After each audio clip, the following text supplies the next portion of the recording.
I just want to express to you while I'm sitting in this very uncomfortable position here at this table that there are times to forgive and times to move on. I got this lovely letter today from Cindy, who was kind enough to write me and ask me about the time to forgive. And you know, we're all very interested in the time to forgive,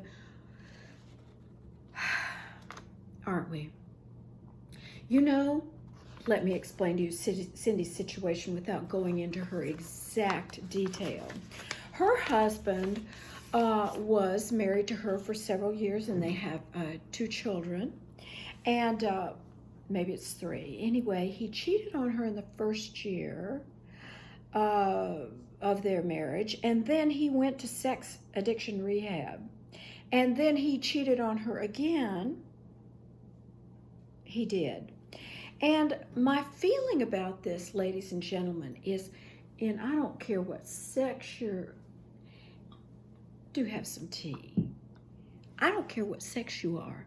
I don't care what kind of relationship you're in. This, my friends, is not the time to forgive. This is the time to get your fanny in the car or get his fanny in the car with the help of an attorney and move the hell out. Took me a long time to understand this.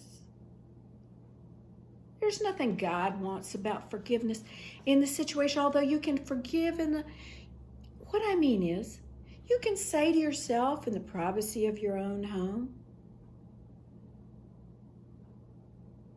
I hate your guts. I hate your guts, until you feel better. And then you'll just forgive naturally. But you know what that's contingent on? It's contingent on you not having dinner or sex with that person after you found out that they are lying to you and cheating on you.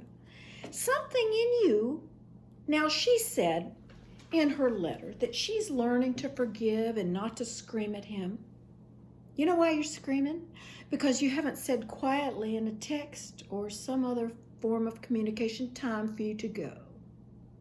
So something in you is screaming its head off. Something wants to say, get the out of here, dear. And you should listen to that one.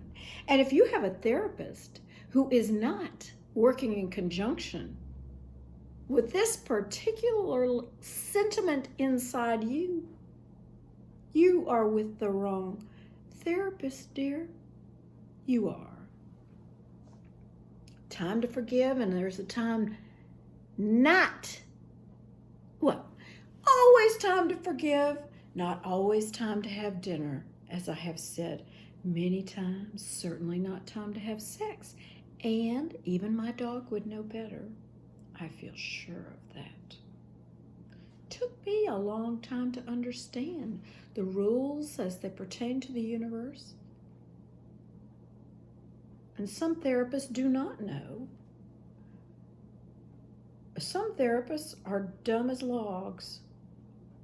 Believe me, dear, get yourself some tea and have a quiet, contented life in which you can invite in much nicer people and set a much better example for your children of how they should not accept crap every other day.